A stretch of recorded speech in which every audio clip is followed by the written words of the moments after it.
We'll see what's inside Bo. Welcome back to the Sein-Files. This week we're going to be looking at the Junior Mint. That's the 20th episode from the 4th season. Haha, 420. The Junior Mint was the first episode ever written by Andy Robin. We all love the Junior Mint, and it has to be one of the most widely discussed episodes ever. Whether it be the Signcast or the inside looks from the DVDs, there's plenty to read about this episode already out there.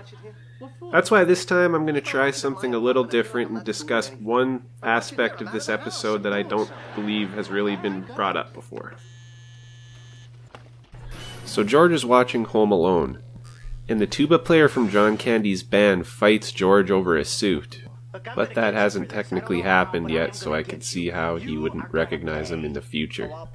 Also, Santa from Home Alone is Susan's cousin Ken, who named his son Seven.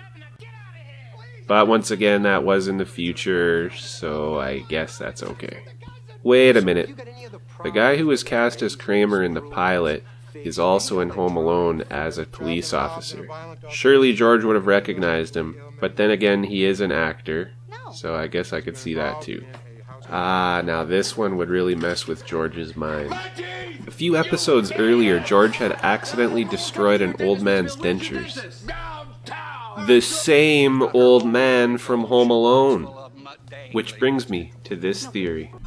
George is crying because he's having an existential crisis. When he tells Jerry, The old man got to me. he is not referring to this old man, but rather this old man. If George was secretly losing touch with reality, what happens later in the episode would surely push him over the edge. We see him take out a copy of Pretty Woman and put it into Jerry's VCR.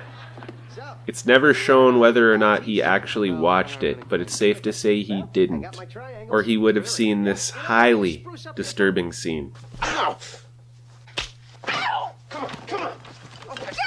George's universe would have collapsed around him, and he would have no choice but to live out the rest of his life in a mental institution.